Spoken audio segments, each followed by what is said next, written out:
The day I received the formal notice about my wife's critical illness, I was completely surrounded by her sisters. They had cornered me in the living room, their faces a mixture of grief and aggressive expectation. They were pushing me, really leaning on me, to agree to an idea that sounded like a fever dream, letting my wife, Clara, have a wedding ceremony with another man.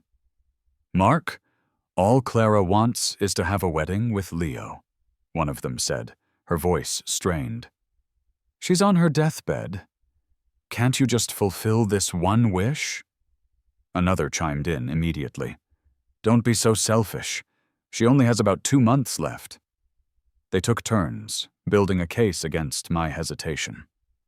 "Remember how she saved you? She broke her ribs for you, lost a kidney. Without her, the Harrison family would have gone bankrupt years ago." The pressure was immense. "You love her so deeply, yet you're not willing to grant her this? It's just a ceremony," the first one insisted. "She's not divorcing you. We just can't stand seeing you refuse." They painted me as the villain for not allowing my own wife to marry someone else. My throat felt tight.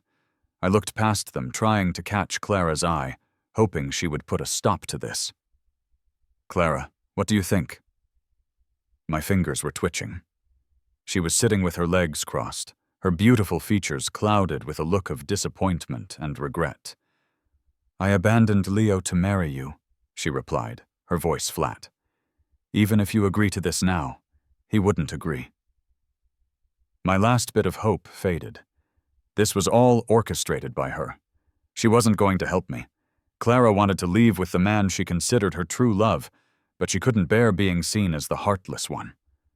So she and her family concocted this entire fake illness scheme. If I hadn't accidentally stumbled upon the truth, finding the chat logs between her and her sisters, I would have believed it all. I would have been the grieving fool to the very end. I thought she was genuinely dying. I had spent weeks tirelessly researching experimental treatments online, interviewing specialists, and seeking miracle cures, no matter the cost. I even visited temples across the nation, praying for her safety. It was all a performance, a complete charade. How absurd. Since she was so determined to marry Leo, I decided I would let her. From the moment I uncovered the truth, I knew I wouldn't love her anymore. More than that, I would take back what was mine. "Fine," I said, forcing a smile, though my face felt pale. "I agree." Hearing this, everyone in the room looked overjoyed, especially Clara. Her eyes gleamed with a light I hadn't seen in a long time. "But I have a condition," I added. Clara glanced over, her brow frowning slightly. "What is it?" "I want the shares of the MS Group that are in your name." "Deal," one of her sisters said immediately, speaking on Clara's behalf. "For her happiness, we'll get you whatever you want. Just get Leo to marry Clara willingly." And kept my eyes on Clara. Only her word mattered. "Clara, say yes," her sisters urged. After a brief thought, she nodded. "Okay. I'll convince him to spend these last days with you," I resolved. Clara had once promised Leo she would help him complete a bucket list, but marrying me had broken his heart, leaving many things undone. Now those tasks were passed to me. First, I had to deliver 10 limited edition Patek Philippe watches to Leo. Second, I had to paint 100 portraits of him. Third, I had to kneel on the 3,000 steps at a temple and pray for his safety. Lastly, I had to apologize to him. Leo was the son of the Harrison family's male housekeeper, filled with ambition from a young age. After failing to seduce my sister, he had wooed my fiancée, Clara. My father eventually kicked Leo out of the Harrison home. Now Leo demanded that I publicly kneel and apologize on the Harrison family's behalf. Without hesitation, I dropped to the ground with a thud. Looking up at him, I said, "Leo, I'm sorry. Everything in the past was the Harrison family's fault. Please forgive me and spend these last days with Clara." "Is that it? So insincere," Leo said, spreading his hands. "Your love for Clara is nothing."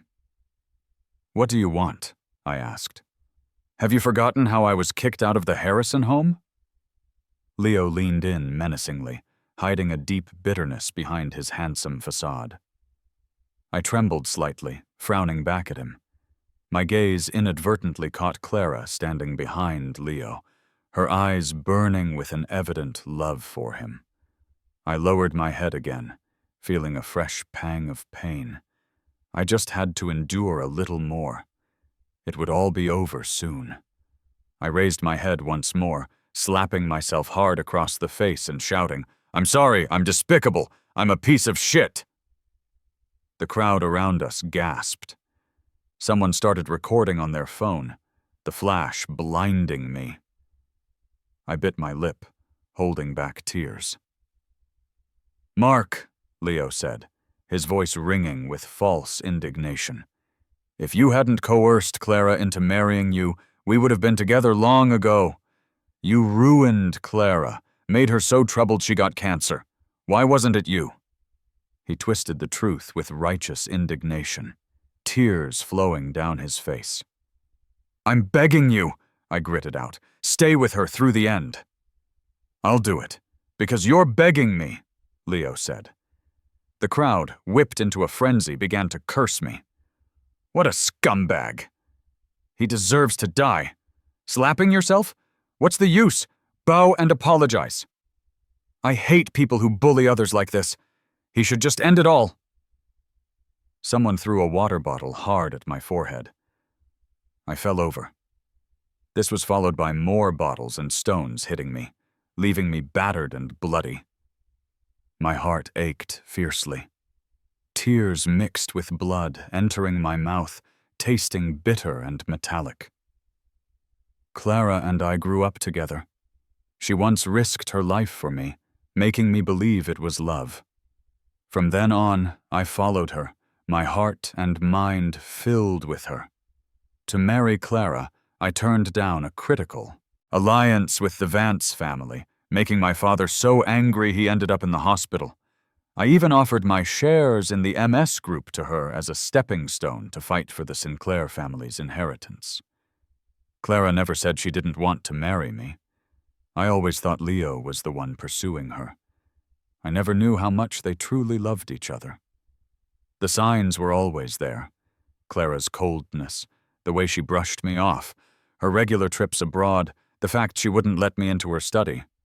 I was just too dumb to see it. Who knows how long it was before they stopped, until I was just numb with pain. I tried to get up.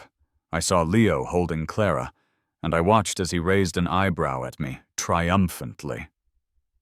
"Idiot," Leo mocked. A small smile appeared on Clara's pale face. "Clara, let's go. I'm hungry," Leo said. "Sure." He wrapped his arm around Clara, and they left. She didn't glance back at me even once. I watched her silhouette get further away, feeling like the hurt wasn't so bad anymore. Now I just had to wait for her to die in a month, take what was mine, and fulfill my father's wish to ally with the Vance family. I staggered to my feet, but everything went black, and I collapsed to the ground. I woke up in the hospital. A nurse struggled to find a vein, trying 7 or 8 times before succeeding. A few people at the door peeked in, pointing at me. "That's him, the wicked man who bullies people with his wealth. He's the one who drove Clara's grandmother to her death. Forcing Clara to marry him. What a shameless guy. If he dies, he deserves it. No need to save him." I heard them. I looked at my swollen hand from the IV and guessed what had happened. I let out a bitter smile. I checked my phone and saw the push notifications. Leo had posted online, condemning me and exposing my wrongdoings, pinning me as a vile young master. I tried to have the post deleted, but nobody dared. Someone hinted that Clara herself had ordered no one to remove it. I read the comments, filled with curses and accusations, feeling cold inside. I turned off my phone. Just then, my phone rang. It was Leo. He demanded I bring him clothes at the mountaintop observatory. My first instinct was to refuse, but I heard him mockingly remind me, "Mark, don't forget you need me to take care of a dying Clara. You have to make me happy." Gritting my teeth, I forced myself out of the hospital bed. "I've got it." Following his request, I went to the mall, bought the latest jacket from a brand he liked, and took a cab to the observatory. This place had been built for Leo's 20th birthday. It wasn't open to the public. I had wanted to see it before, but Clara always came up with excuses. Now, standing at the entrance, I felt nothing. I stepped in calmly and saw them. Leo and Clara, nestled together under the artificial starlight. "It's great I can still be with you, Clara. Don't we need to delete those online posts? It was just... He took you for so many years. I was just venting, not meaning to hurt him." "Whatever makes you happy," Clara smiled gently. "He'll endure anything for me." "He's so good to you. Do you really not love him?" Leo asked, feigning seriousness. "I love you." Leo pulled her into a deep kiss, and the air around them seemed to heat up. Clara let out a soft sound, scratching at his back, making him shiver as he seated her on his lap. He adjusted her on his knee, and that's when he looked up. A provocative gaze directed straight at me, standing in the shadows. He was doing this on purpose, making me watch him with Clara. My face felt pale, but I met his gaze. My nails dug into my palms. Despite my decision to stop loving her, the sight was still unbearable. It felt like a dull knife cutting into my chest, sending waves of pain through my body. Clara started to undo Leo's shirt, her lips pressing onto his collarbone. "Leo," she whispered, "don't mention him. It kills the mood. Just enjoy the pleasure I'm giving you. No idle talk." The handbag she was carrying hit the floor, and I fled. I nearly twisted my ankle as I stumbled out, my knee scratching on the rocks. Ignoring the pain, I scrambled up and ran until their sounds were no longer audible. I didn't stop running until I reached the road at the mountain's base, falling who knows how many times. My dress pants were stained with crimson by the time I returned home. Instead of tending to my wounds, I packed away everything related to Clara from the living room. There was no use keeping things from someone who was dying. I spent all night packing, filling 4 big boxes. At dawn, I had the servants carry them to the backyard. I tossed the first watch I'd ever designed for Clara into the incinerator. The flames rose with it. Piece by piece, I threw everything related to her into the fire. The last wedding photo vanished with the smoke. In the swirling smoke, I thought I saw the girl who had saved me when I was 15 vanish, too. The dark smoke stung my eyes until I couldn't keep them open. I choked, coughing until tears ran down my face. I felt more relaxed than ever, like a weight had been lifted off my chest. Everything I once treasured, I ended up burning so easily. It turns out letting go of someone who doesn't love you is easy. I turned and went back into my room. I took a hot bath, changed into pajamas, and fell into a deep sleep. I woke up in the evening and instinctively grabbed my phone. I opened the chat with Clara, fearing I had missed a message from her while I slept. Then I smirked at myself, realizing some bad habits take time to change. Clara never reached out to me first, not now, not before. I set the phone down, pulled on a jacket, and headed downstairs. After sleeping all day, I was hungry. As I entered the living room, the front door opened, and Clara walked in with Leo, who was holding her arm tightly. Clara carried shopping bags in both hands. At the sight of me, she frowned instinctively, the smile on her face, gradually fading. I noticed the change, but remained motionless, glancing briefly at them before heading to the kitchen. Seems like Mark doesn't welcome me, Leo said suddenly, displeased. If that's the case, I'm leaving. Clara quickly grabbed hold of Leo as he turned to leave. She looked at me with some discontent. Didn't you ask him to accompany me? Why were you acting all cold? I didn't, I replied. Clara, this is your home. It's normal if he doesn't welcome me. Let me go. Leo put on a slightly hurt expression. Apologize to Leo, Clara demanded, her tone firm. I didn't do anything wrong. Why should I apologize? I refused. Whether you did or didn't, you upset Leo, so you need to apologize, Clara said, showing no attempt to hide her bias. I was taken aback, my fingers curling slightly as I met her increasingly cold gaze. A pang shot through my heart. I'd always thought Clara was just indifferent, not one to show favoritism like that. It turns out she'd only ever been partial to Leo all along. How did I ever think she loved me? I stayed quiet for a long time, while Clara's patience wore thin. Don't you want the shares in MS Group? I snapped out of my thoughts, took a deep breath to suppress the bitterness, and muttered, Leo, I didn't mean to be unwelcoming. Please don't be upset. Come on in. Leo flashed a brief smirk before pouting again. I'll forgive you this time. If it happens again, I'm leaving. Leo and Clara settled down on the couch, digging into their shopping bags and occasionally glancing at me. I'm hungry. I want something Mark cooked, Leo said. Have the maid do it. He doesn't know how, Clara replied instinctively.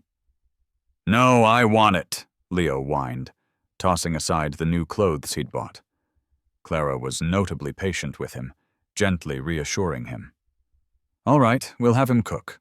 What do you want? Seafood. Clara turned to me. Prepare seafood.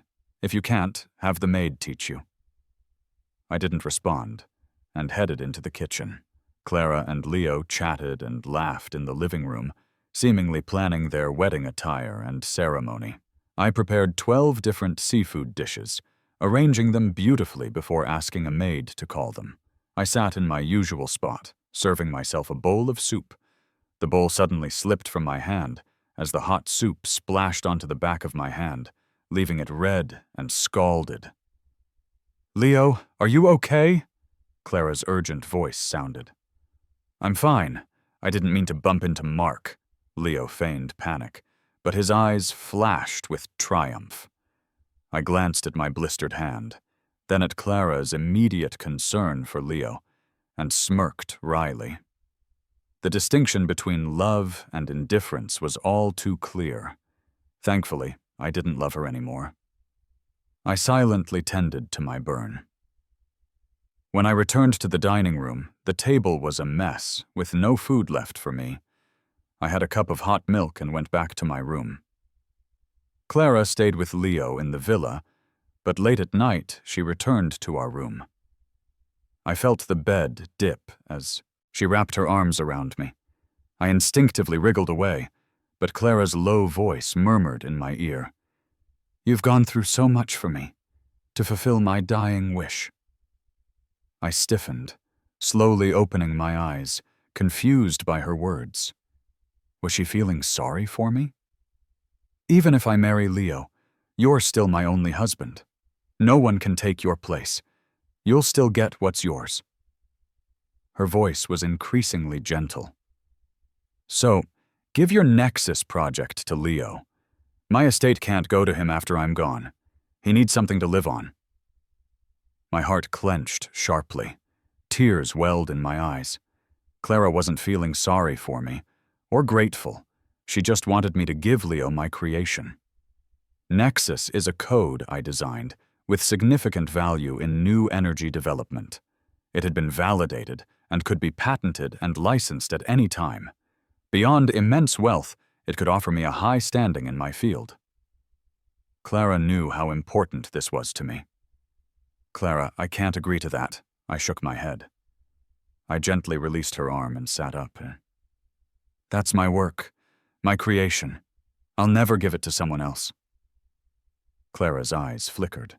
Her gaze inspected me, noticing a determination in my eyes that put her on edge. I seemed different somehow. Clara, I'm begging you, please don't take away my nexus, okay? My eyes were red, and my voice was pleading as I reached out to grab her arm. You can leave the inheritance to him. Give me the shares of MS Group. Something I said must have triggered her. She suddenly looked angry, coldly staring at me. Do you really not care about my money? I shook my head and opened my mouth to explain, but Clara had already pulled her arm away. I'm not negotiating with you. All your research was done with support from the Sinclairs. You have no right to refuse. She got up and left, slamming the door hard enough to break my heart. In less than half an hour, news about Nexus hit the internet. Leo, as the designer and developer, was interviewed via live stream by the media overnight. He announced that he would submit the patent papers first thing in the morning. Holding my phone, I rushed into Leo's room. Before I could say a word, Clara's bodyguards grabbed me.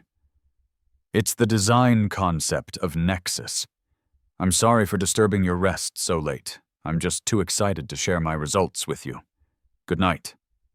Leo waved at the camera, a bright smile on his face, as if he was genuinely presenting his own work.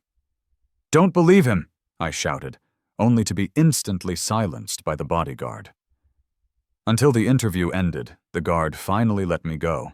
Staggering, I confronted Clara, my eyes bloodshot. Clara, why? I told you I want to give Leo a leg up. Clara seemed somewhat guilty, looking away. I can compromise on anything, but not Nexus. I'll reclaim what's mine, I said, wiping away my tears and standing to leave. Clara watched me walk away, an odd feeling creeping in. She didn't want me to go. Clara, it's his design. He must have evidence. What if he exposes me tomorrow? I should have never agreed to that interview. I don't want to be criticized. Leo clung to Clara's arm, tears starting to fall. Clara refocused, frowning. She gently touched the top of Leo's head, then coldly instructed the bodyguards to take me to the basement. He's not to leave until I say so. Let me go. I'm not going to the basement. Don't touch me. Clara, Clara, I cried and struggled all the way, but she felt no sympathy. Locked in the dark basement, it felt like I was thrown into a pit of despair. When I was 5, I was kidnapped and kept crammed in a dark box for 3 days and nights. When the police found me, I was barely alive, suffering from severe PTSD. I feared being alone, the dark, and sleeping. My parents paused everything to support me through treatment. It took 5 whole years for me to recover. Now, in my heightened emotional state, I couldn't control my fear. The darkness around me felt like invisible hands, closing in, squeezing tightly. Let me out! Clara, I'm scared! I pounded hard on the basement door. Please let me out, I'm begging you! I'm really scared! I'm going to die! I clawed desperately at the iron door until my fingers bled, leaving bloody marks.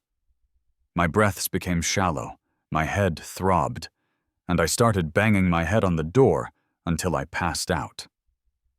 The next morning, Clara, alongside Leo, dressed up for a launch event to introduce Nexus to the market with a high-stakes bidding process. Leo, as the developer of Nexus, was the center of attention. Holding my research notebook, he confidently handled questions from both reporters and experts, with Clara at his side. He went from unknown to a rising star in the new energy field overnight. The launch event quickly wrapped up, and Clara threw him a celebration party. Clara, at such a special moment, Mark should be here.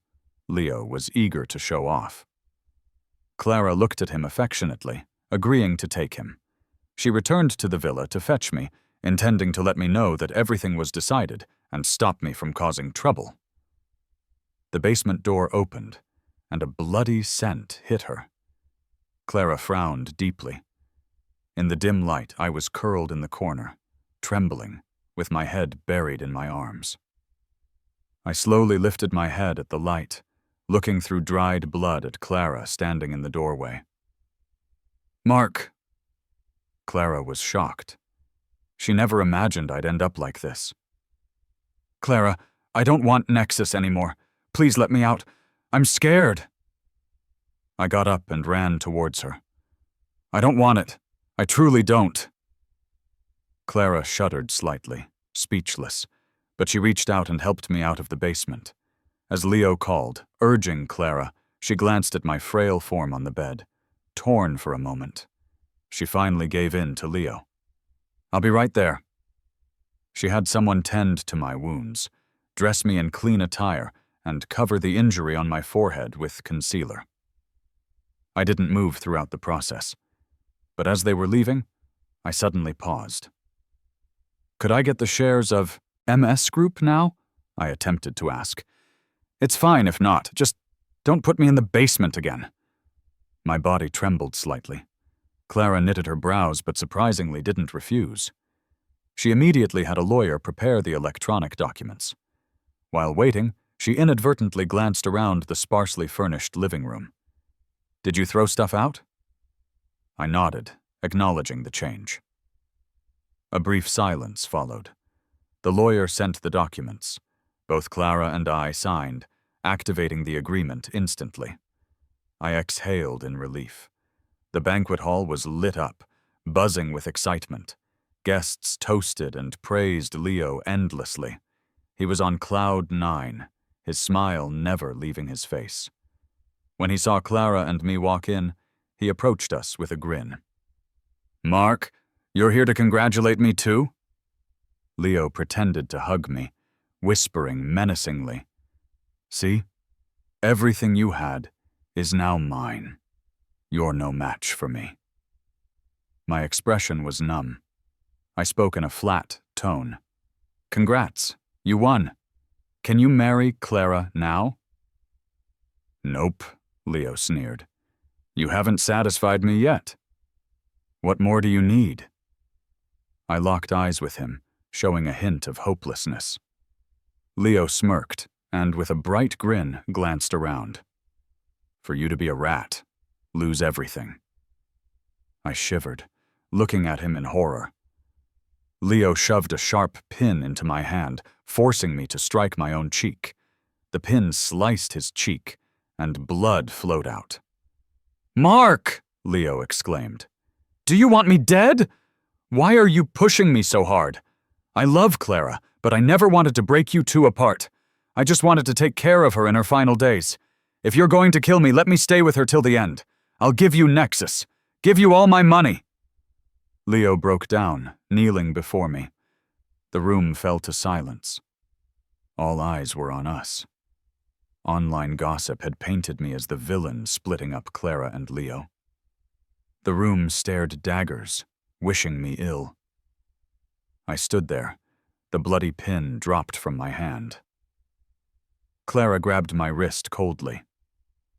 "Mark, who gave you the right to hurt someone?" I winced, meeting her gaze, my face pale and weary. I suddenly felt too tired to explain myself. My broken nails bled, and my swollen palm couldn't hold a thing. Anyone could see I couldn't have cut Leo. "Take him to the police," Clara ordered in disappointment, shoving me away and helping Leo out the door. Clara's security team seized me, sending me to the lockup. There, I faced some menacing thugs who beat me mercilessly, forcing my head into a filthy pool, breaking my fingers one by one. Within an hour, I was near death. I thought maybe dying wouldn't be so bad. The MS Group shares were back in the right hands. Dying meant I could face my father. If only I'd listened, stayed away from Clara, married into the Vance family, things wouldn't have turned out like this. I thought I could last until it was over, in a daze. I imagined my white-haired mother. After my father's death, she handed the company to an assistant and went abroad alone. My mother hated me for stressing my father into illness, for not seeing him one last time. Tears blurred my vision. I was hallucinating. My mother would never forgive me.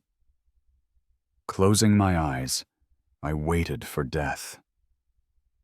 "Mark, I'm late." My mother's voice rang unexpectedly in my ears. I opened my eyes. "Mom," I spoke excitedly, trying to sit up, but I was too frail. "I'm sorry. Don't be scared. I'm here." My mother's tears flowed. "I'll take you home. Hold on a little longer." I collapsed, sobbing in her arms, passing out as we reached the car.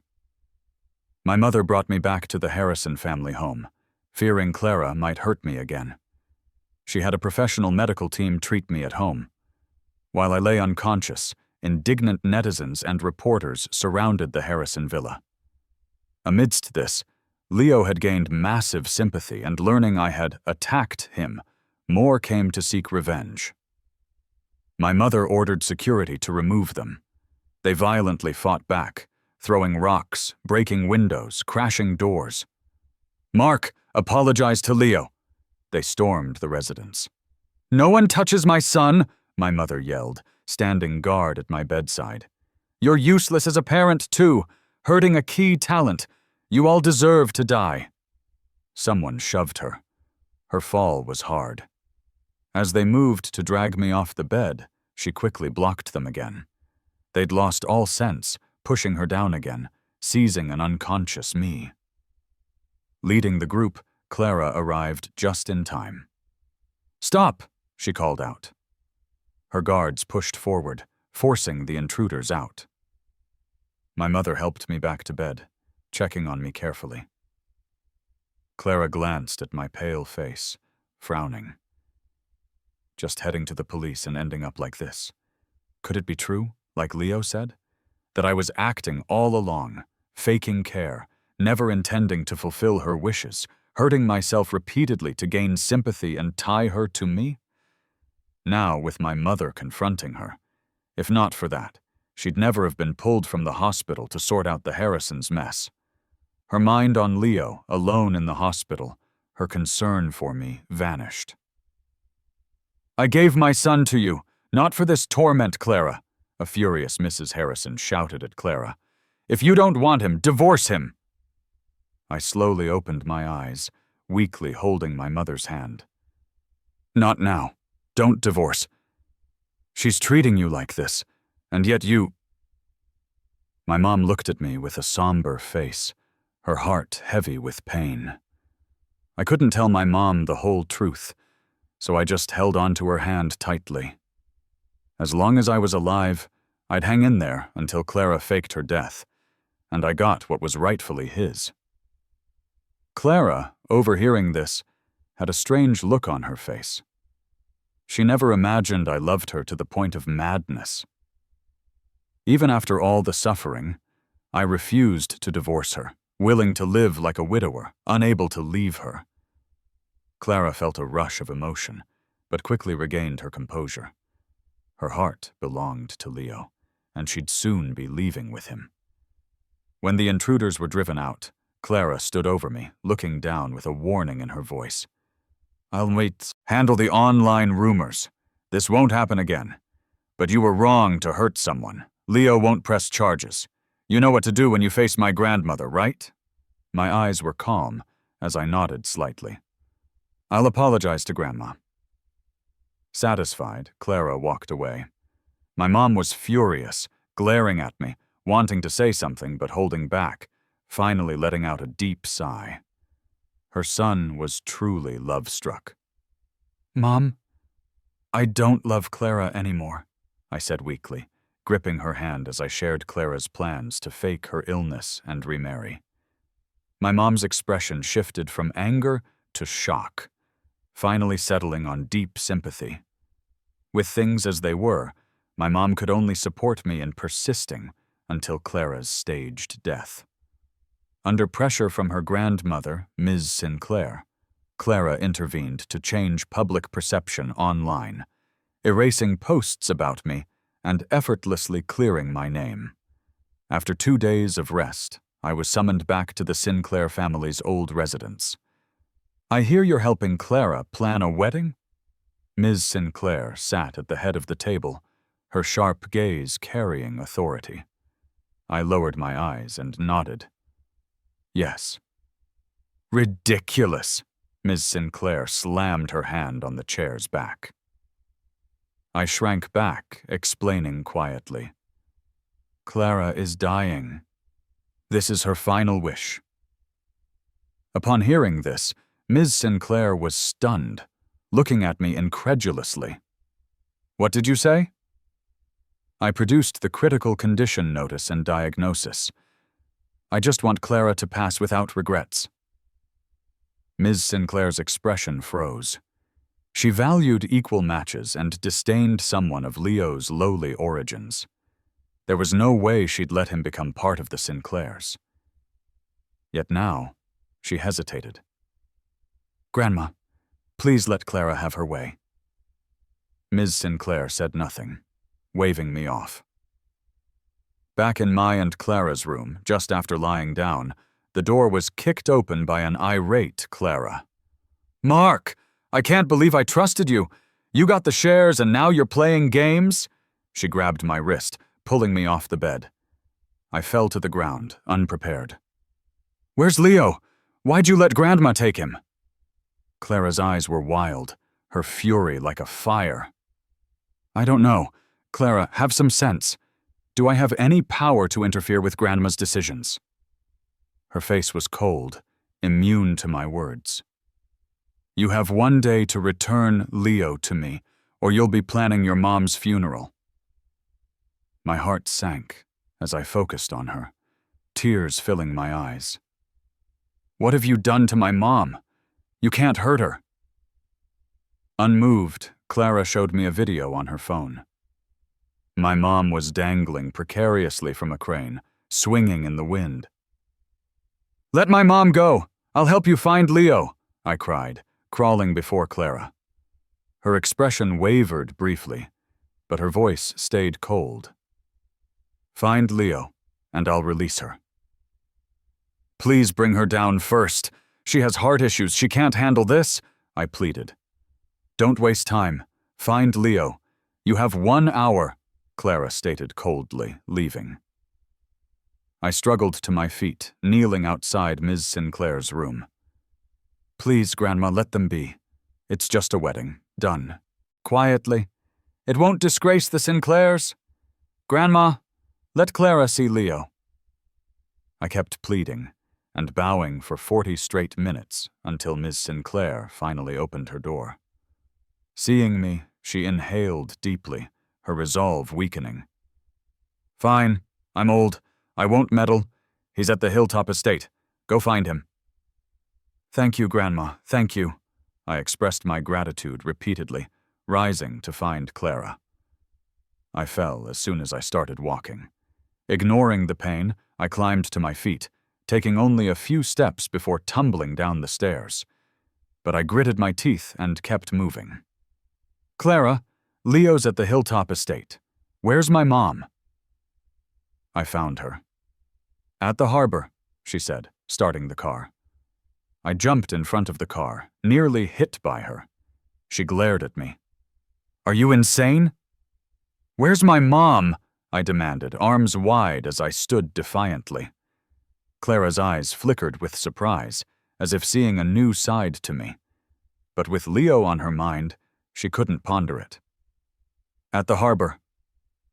I raced to another car, speeding off ahead of her. When I reached the harbor, I saw my mom still hanging in the air. Tears streamed uncontrollably as I cautiously climbed onto the platform to operate the machinery, gently lowering her to the ground. My mom had suffered a heart attack and fallen into a coma. No matter how much I called out, she didn't respond. "Mom, wake up! Please don't scare me! Open your eyes! Mom, don't leave me!" Tears blurred my vision as I rushed her to the hospital. The doctor said it was too late. I leaned against the wall outside the ER, grabbing my collar. I opened my mouth to cry, but found I couldn't. My heart was completely shattered. I realized then that when you're in the deepest pain, you can't even cry. I had my mom's body put in cold storage temporarily and dragged my soulless self back to the villa. Clara had already found Leo and begun secretly planning their fake death scheme. Ms. Sinclair had kidnapped Leo, so they couldn't delay. She wanted to take Leo and escape far away. When she saw me, both she and Leo were startled. "Broad daylight, why are you acting like a ghost?" Leo complained. I acted like I couldn't hear, walking mechanically up the stairs. Passing Clara, I paused, glanced at her, and a hint of hatred spread across my eyes. "Clara, do people turn into ghosts when they die?" I suddenly asked. She froze, looking at me confused. Seeing my lost and pained expression, she thought I couldn't let her go, and tried to comfort me. "When people die, it's like turning off a light. Try not to dwell on it." So that's how it is. I continued walking, but Clara felt uneasy. "Mark, don't do anything rash because of me. Live well." I forced a wry smile. Do something rash for her? She was overthinking. Clara and Leo's wedding was planned. During this time, Clara constantly pretended to be gravely ill, even coughing up blood now and then. Ms. Sinclair was desperate, constantly seeking specialists. The wedding took place. The officiant brought the bride and groom up, read the vows, exchanged rings, and completed the ceremony. I stood quietly in the corner, as if everything was unrelated to me. I was just waiting for the moment Clara died. As soon as the two left the venue, Clara suddenly collapsed, blood pouring from her mouth and nose, and was rushed to the hospital. "Mark, I'm so sorry I left you widowed so young. If there's a next life, don't marry me again." Before being wheeled into the ER, Clara looked steadily at me. "Please live well. I've left a trust fund for you. If you want to have a child through a surrogate one day, you can use my egg, so you'll have a part of me with you. Once I'm gone, Leo will leave too, so don't make things hard for him." Her words were sincere, tears dripping down as if she truly regretted dying. Leo clung to her hand, sobbing uncontrollably. Before she was even in the ER, he fainted. "Go in peace. I'll live on." I avoided her extended hand and spoke coolly. Clara's heart sank sharply. She looked at me uneasily, wanting to say something, but she was already being wheeled inside. 2 hours later, attempts to resuscitate her failed. Clara was dead. Ms. Sinclair was so overwhelmed she fainted. The Sinclair family rushed her to another ER. Only I stood quietly by, and once they left, I turned to the office to issue a death certificate. I cremated Clara's body and handled the paperwork to settle her estate swiftly. I signed the inheritance agreements with the lawyer and took everything owed to me. After Ms. Sinclair had her stroke, I handled the funeral arrangements. The funeral was massive. Nearly everyone knew she had died, and mourners packed the Sinclair estate. Midway through the ceremony, I quietly slipped out. I went back to my room, changed into the suit the Vance family had sent earlier, and holding a bouquet of bright red flowers, walked out of the Sinclair estate. My actions caused a stir. Clara hadn't even been buried, and he's already in a hurry to play the groom. Some called me shameless. Others said I was insane from shock. No matter how loud or harsh the comments, I never looked back. As I got into the wedding car, I spoke softly. "Clara, your part is finished. From now on, we have no ties. What you owe me has been repaid." Meanwhile, Clara changed clothes and met up with Leo. Hand in hand, they left the hospital. Following their plan, they got on a private plane, with their first stop being Northern Europe. Leo, we're finally free. They say couples who see the northern lights stay together forever. He leaned against Clara's chest, a smile he couldn't hide on his face. Clara hesitated for a moment. This didn't seem as joyous as she'd imagined. Her eyebrows furrowed slightly, and my calm face flashed in her mind. When I saw her die, I didn't seem sad at all. Me, who clearly loved her dearly. Her frown deepened. Was I just pretending to be calm because I was worried about her, planning to end it all after? Clara, what are you thinking? Leo asked, puzzled by her silence. She snapped out of it. Oh, nothing. Just a bit tired. Well, as long as you're okay. You promised me Michelin-starred food after we land. You can't get out of it, he playfully coaxed her. Clara nodded, but her thoughts drifted back to me again. Whenever she said she was tired, I would gently massage her temples. I'd make her a cup of herbal tea, too. My gaze was always gentle, always considerate, never demanding. Clara frowned slightly. She was acting weird today, constantly comparing me to Leo. There was no real comparison. She'd always loved Leo. She forced herself to stop thinking about me. She should be happy. When the plane landed, I was out of her mind. She took Leo to a Michelin restaurant. They lugged their bags to the swankiest hotel suite.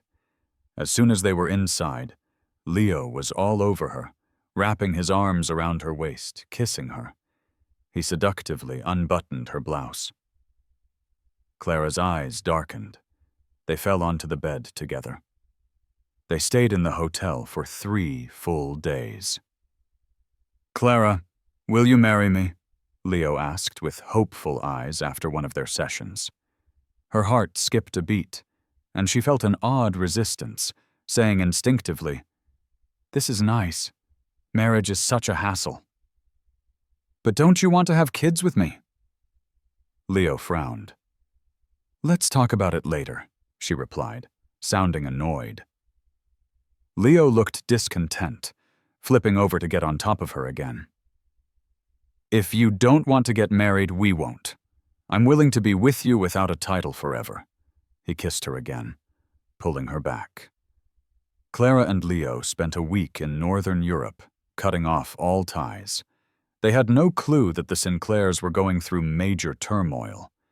Ms. Sinclair had a stroke, and things were chaotic. At the funeral, the family became a citywide joke. Clara's mom fainted from anger, and her dad had to pull through alone. The Sinclair stock plummeted. Her father was frantic. At the same time, I wept bitterly at my mom's memorial. "Mom, I won't let you die in vain. I'll make Clara pay for what she did," I vowed. After leaving the Sinclairs, I was driven to Sophie's villa. She arranged for me to stay at the Vance family's place and helped me with my mom's funeral. I didn't stay down for long. I returned to MS Group, determined to take control and make Clara pay. Half a month flew by. Clara and Leo were done with Northern Europe and were prepping for a flight to Australia. Before boarding, the crew stopped them. "Sorry, the plane's ownership has changed. Without the owner's consent, you can't board." "What are you talking about?" Clara's brows furrowed. "How is it I've never heard my plane was someone else's?" "Seriously," Leo, full of arrogance, tried to intimidate the captain. "Get out of the way." The captain maintained a polite smile. Clara's frown deepened. Leo's attitude irked her. He used to be so cautious, making her want to protect him. Yet lately, he had this audacity, demanding things and spending, money like water. Compared to him, she thought my quiet, selfless nature was better. "Enough!" Clara pushed Leo away. "What do you think you look like, making this scene?" Leo stumbled back, eyes welling up. Clara went up to the captain. "What's going on?" The captain handed her a copy of an inheritance agreement. It clearly stated this plane had been inherited by me, and all her other assets were distributed. Clara snatched the agreement, her face changing in disbelief. Not only was the jet no longer hers, but all her bank accounts had been deactivated. "Don't you watch the news? You're broke," the captain smirked and walked off. Leo, already dejected, broke down. "Clara, what does this mean? Tell me you're not penniless." Clara shook him off impatiently, watching him fall. "When will you be dignified like Mark? You panic at every little thing. It's embarrassing." "You're comparing me to that jerk Mark? How is he better than me? Clara, who do you think you are to yell at me?" Leo shouted. "I followed you, gave up everything. And this is how you treat me?" Clara's patience wore thin. Aside from what he could do in bed, he was nothing compared to me. She regretted everything. She turned and walked away. "Clara, wait up!" Leo shouted, chasing after her. Clara tried every card she had, but none worked. Without ID, she couldn't buy a plane ticket or get into hotels. She called a friend, Coco, to borrow money. "Hey, Coco, can you send me $5 million? "The most I can give you is 10,000, Coco said quietly. "What do you mean? I used to give you projects worth more than that." "Things have changed. Not even the Sinclairs can pay back $5 million now. Consider this 10 grand the end of our relationship. Don't contact me again." Coco hung up and sent the money. Clara was furious. She reached out to 5 or 6 other friends. All refused. "Clara, what happened? Are you really broke? I'm starving. Let's get something to eat."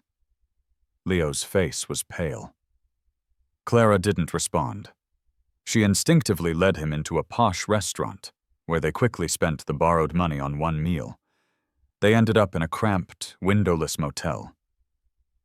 "Clara, you gotta think of something. We'll starve," Leo lamented. "Maybe we should go back home. Say you faked your death, I'll still be with you." Clara was lost in thought. How could the Sinclairs not pay back a measly $5 million? Did something happen to them? Leo, seeing she was ignoring him, shook her arm. "Are you even listening to me?" Clara wrenched free. "Shut up. If it wasn't for you convincing me to fake my death, we wouldn't be in this mess," she snapped. "You're blaming me?" Leo was in disbelief, tears welling up. In the past, such a look would have softened her. Today, she felt only regret. "Sell your luxury stuff, and then let's head back home," she said, uninterested in fighting. She got up to pack his designer goods. Leo jumped up, blocking her path. Clara's eyes darkened. She slapped him hard. "Yours? Which of these did you not get with my money?" Ignoring his protests, she grabbed the items. Richard, in a fit of rage, hurled an ashtray at her, knocking her down. Blood trailed down from the back of her head, disbelief filling her eyes. "You made me do this! You left me no choice!" Leo screamed, dropping the ashtray as he ran off with his luggage. "Don't leave me! Take me to a hospital! Leo!" Clara reached out. "I don't want to die." Her hand fell slowly, overwhelmed by regret. Back home, I inherited shares from my mother and took back the MS Group shares from Clara, becoming the largest shareholder. At the board meeting, I sat in the chairman's seat, surrounded by hostile stakeholders. "Mark, why disrupt your comfortable life for the company?" they sneered. "Clara's barely cold, and you're with the Vances already? Aren't Sophie's charms better than corporate headaches?" They mocked my reputation. "Even your mom never meddled. Why bother? Take your dividends and just leave." Since my father passed, my mother had neglected the company, and the board members felt entitled. "No way. As the largest shareholder, I have a say in being chairman." "Oh, please," Lewis waved dismissively. He signaled, and security men walked in. "Escort him out. Take some nice photos. If he doesn't play nice, give him a happy pill." Lewis glared maliciously. "Let me go! You can't do this!" "You think you can overthrow us, kid?" Lewis sneered. But just then, Sophie Vance elegantly walked in, standing firmly by my side. "Who said Mark can't handle things?" Her icy stare shot through Lewis. "You refuse. You deal with me." Seeing her authority, Lewis felt a chill. "Sophie, why stand up for this trash against us?" Sophie merely smirked. "Decide. Take on the Vances together, or one by one?" "I'm waiting." She ensured I was unhurt. "From now on, Mark is MS Group's chairman. Mess with him, you mess with me," Sophie declared, presenting a file. She watched each shareholder sign it, sealing my position. I looked at the woman in front of me, feeling something I couldn't quite put into words. Sophie grabbed my hand, and we got into the car. I looked at her several times, wanting to say something, but held back. "Got something on your mind?" she asked with a smile. I nodded, my eyes serious. "Do you really want to marry me?" "For sure. The day you wear a suit and stand before me, you're my husband. When you've got time, let's get the license and have a wedding," Sophie joked, half serious. "Okay." I wanted to ask why, but decided to swallow the question.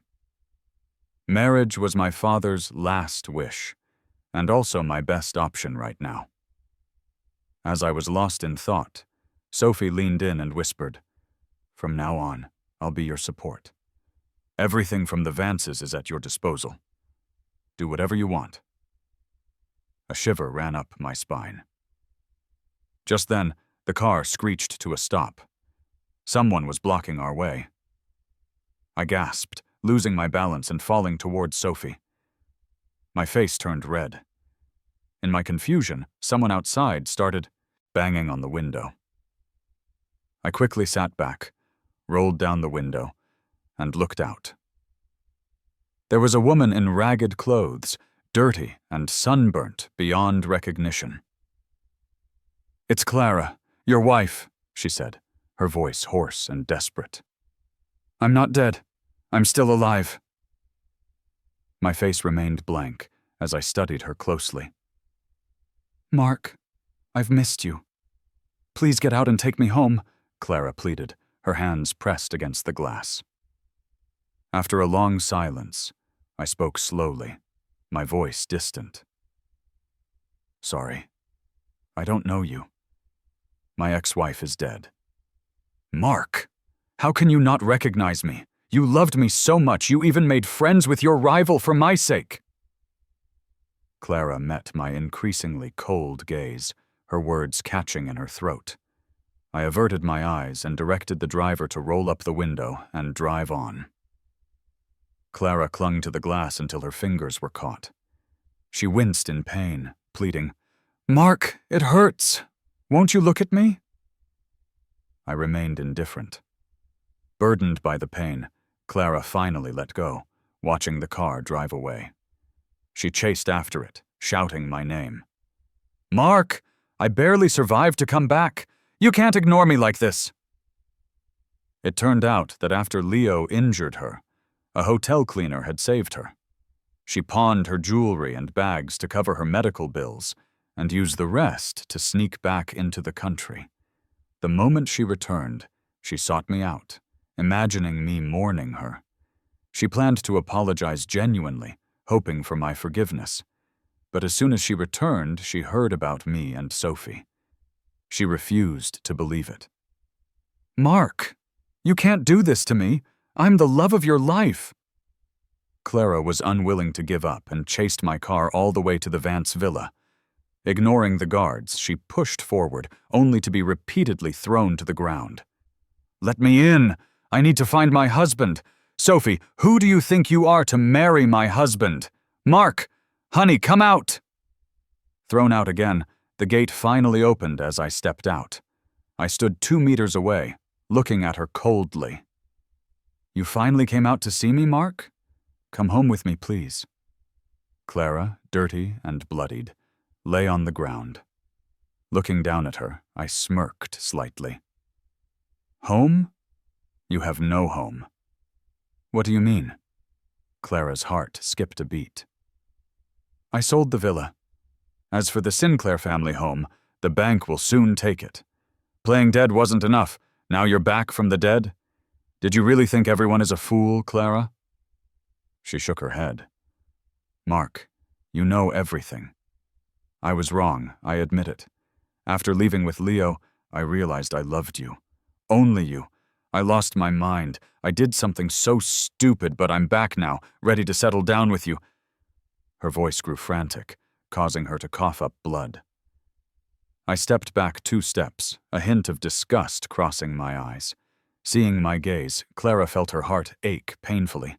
I had changed. I didn't love her anymore. "Mark, please don't do this to me. I truly know I was wrong." I maintained my cold demeanor. "I don't know you. Stop bothering me. My fiancé wouldn't like it. At least, give me back my property." She struggled to stand. I stepped back inside the door. "Those were left to me by my ex-wife as inheritance. Nothing to do with you." Seeing her face change, she stepped forward, grasping the gate bars. A sudden rush of anger caused her vision to blur before she fainted. As heavy rain fell, each cold drop hit her body, slowly bringing her back to consciousness. She was still lying outside the Vance gate, completely ignored. She picked herself up, dragging her beaten body back to the Sinclairs. She thought once she reclaimed her identity, I would come around. She practically crawled to the Sinclair home and fainted before she could knock. When she woke up, she saw her father, tears streaming down his face. Nearby stood her mother, visibly thinner. "You fool! Pretending to be dead over a man! Look at what you've done to the Sinclairs!" her father yelled, slapping her hard. "Why didn't you just die out there? You come back to what? The Sinclairs are gone. Everything's gone," her father sobbed. Clara found out that after she left, her grandmother's health worsened, and she passed away. The Sinclair stock had plummeted, and partners ended their deals, causing massive fines. The Vances were the ones pulling the strings. The man you look down on, the Vances treasure him. This was all aimed at us. You're such a fool. Clara was shocked. She couldn't believe I would do such a thing. Don't worry. Mark's just angry with me. Once I make him happy again, everything will be back to normal, Clara said confidently. Clara focused on healing and taking back control of the Sinclair business. She went after me every day. She sent me a bouquet of roses. She even hired people to play a video of her confessing her love outside my villa. In the videos, Clara was all dolled up. Mark, I didn't see my own heart clearly before. It's always been you I love. Give me another chance. I, fed up, had my security team chase them away. When the guards were kicking them out again, Clara herself showed up in the Sinclair's last Rolls-Royce, holding a big bouquet of roses. Mark, I'm here to take you home. Tonight, let's go stargazing. Tomorrow, we'll cruise on the ocean. Everything I couldn't do with you before, I'll make it up to you. I've already applied to get my identity back. Once my death certificate is voided, our marriage will still stand. You'll be my husband forever, Clara said gently, her words laced with a threat. I frowned. Sophie, who had walked up without any of them noticing, slipped her arm around me, leading me away. That's if you can get your identity restored, she scoffed. You think the Sinclairs can rise again? Sophie, this is between me and my husband. Stay out of it, Clara snapped. You're just a lowlife who took down the Sinclairs while I was gone. Now I'm back, I'll take back the company and Mark. I chuckled, patting Sophie reassuringly before walking up to Clara. I took the flowers from her hands. Clara's eyes shone with delight. She just knew I still loved her.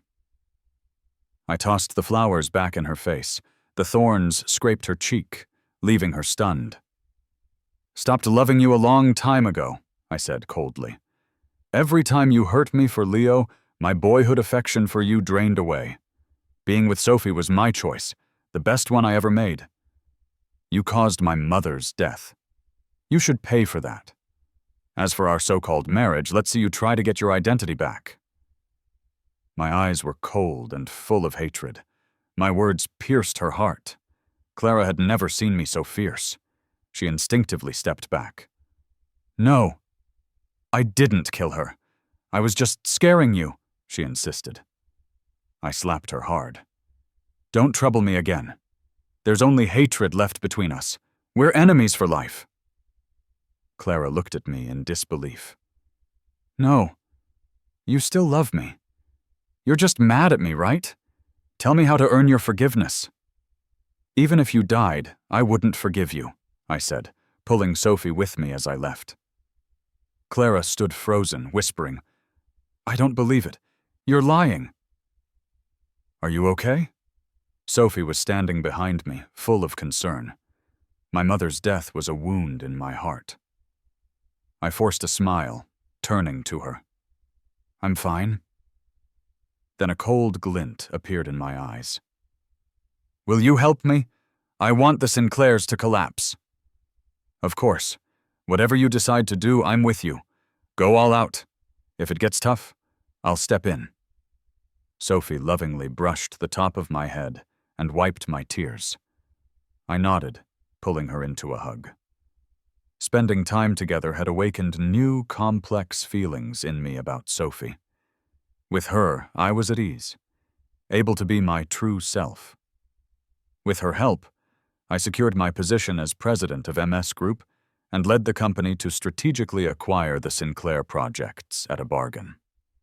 I even actively suppressed their progress by dumping the inherited shares I had, causing the Sinclair stock to fluctuate.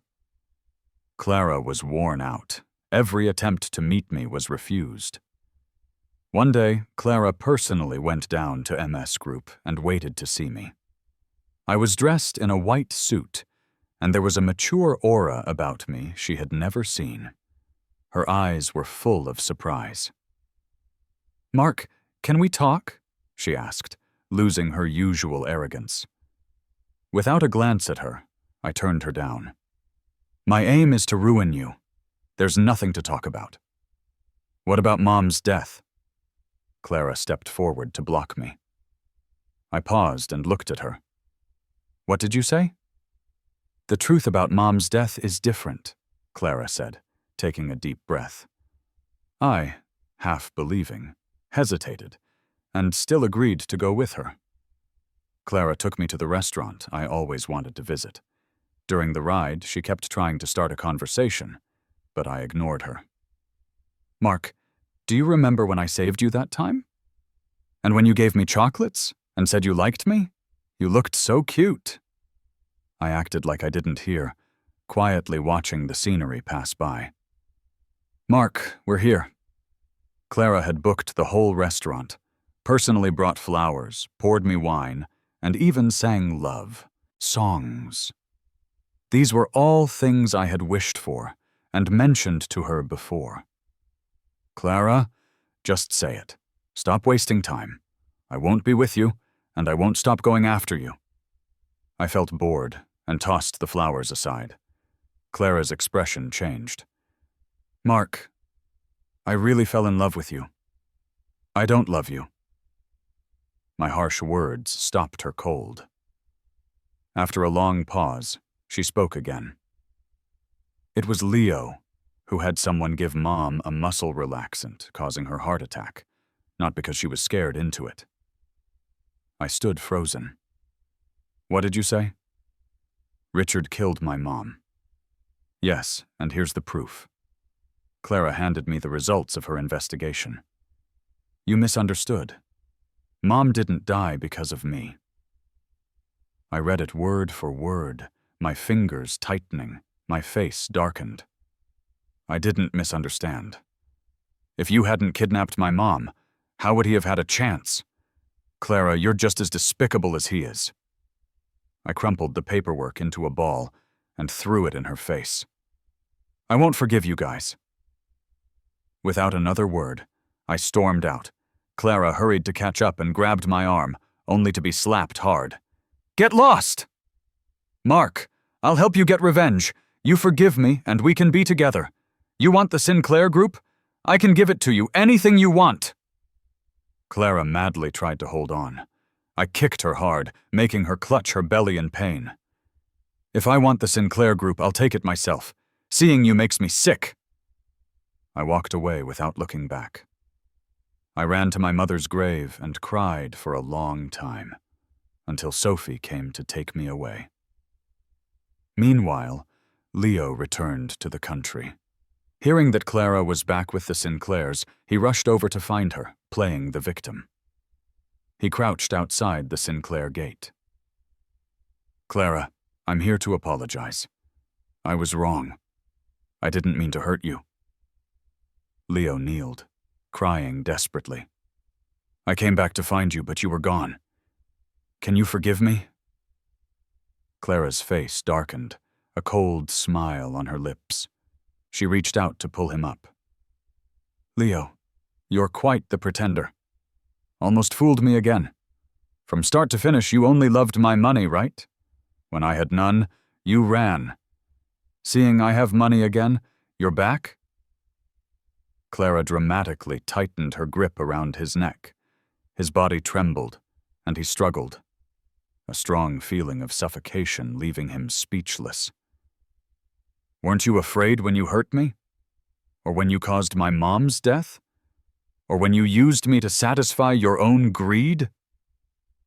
Clara poured all her rage onto him. It's all you! You turned Mark and me into this! She blamed Leo for everything. Just when he seemed about to suffocate, Clara suddenly let go. He fell, gasping violently. Have you gone mad? Were you going to kill me? You deserve it, but you can't die too easily, Leo. Time for you to bring Mark back to me. Clara commanded Leo to coax me back, or she'd make him live miserably. Leo kneeled outside my home with sticks tied to his back, the thorns piercing his skin, staining his shirt red. His cheeks were swollen, eyes bruised, hands raised high, knocking repeatedly on the ground, shivering. Mark, forgive me! I'm a wretch! I shouldn't have seduced a married woman! More and more people gathered. Someone started live streaming. Clara got out of the car, walked over, and kicked him. Is this it? Show some sincerity. Leo shrank back, nodding faster, cursing himself harder. Mark, please forgive Clara. It wasn't her fault. I'm just that low. Everything's my fault. I deserve to die. By the end, Leo's throat was hoarse, but there was no reaction from inside the house. I just had the bodyguards get them out, and if they couldn't, I'd call the cops. Before the police arrived, Clara took Leo away. She thought the punishment wasn't enough. Clara, I've done as you asked. Can you please let me go? Leo pleaded. I told you, you have to make Mark forgive me. It must be that your sincerity isn't enough. Think of more ways to punish yourself, Clara said, a twisted light in her eyes. Leo was startled. You're crazy, Clara. You're a mad woman. Let me go. Shut up! Clara slapped him hard, his lips instantly bleeding. Clara, you'll meet a bad end. Mark won't forgive you. He hates you, Leo screamed. A woman like you doesn't deserve love. It's right for Mark to marry someone else. I said shut up. Clara grabbed him by the neck violently. Don't speak. Mark won't marry someone else. Leo struggled to breathe, but he couldn't get away. His breath faded, and eventually he went limp. Clara didn't let go. Shut up. Just shut up. It's all your fault, you wretch, for splitting me and Mark. It was a while before she released him. Leo's body slumped lifelessly to the ground. She was momentarily stunned, then checked on him. Seeing he was dead, she surprisingly didn't panic. She put his body in the trunk and took it to the Sinclair basement. Over the next few days, she acted like nothing happened, sending gifts to me and handling company affairs. More partners wanted to cancel their contracts, so Clara had to negotiate herself, even giving away half the profits. Meanwhile, I had had enough. I released evidence of the Sinclair Group's past illicit profits and the infidelity of Clara's parents. I also exposed Clara's fake death to live freely with Leo and her sneaking back into the country. These bombshells caused the stock to plummet. I took the chance to buy stocks, quickly getting more shares than Clara. When I went to the Sinclair Group, Clara was a wreck in her office. "Why? Why do you have to destroy me utterly?" she accused me fiercely. I watched her meltdown with a faint smile. "I said you'd pay for your actions." "Mark, I've admitted my mistakes. How could you not forgive me? Wouldn't it be nice if we went back to the way things were? Or is it that you love the rich Sophie now?" Clara insinuated. I just smiled without a word. To me, she wasn't even worth talking to anymore. "Clean up the office. Throw out the trash," I ordered coldly, seeing her as nothing but garbage. Clara struggled to reach me, but before she could touch me, the bodyguards pinned her to the ground. "Mark, I really love you. I don't want anything, just to be by your side, okay? Just to see you." With a wave of my hand, the bodyguards dragged her away, bringing peace to my ears. I didn't actually want the Sinclair Group. I organized the shares and company matters and gave them to Sophie. "I just want MS Group. All this is yours." Sophie reached out to me, and naturally, I took her hand, pulling her close. "Mark, you know, your confident and bright demeanor is just like when I first met you as a child." "I don't remember meeting you," I frowned. Sophie smiled. "We met a few times.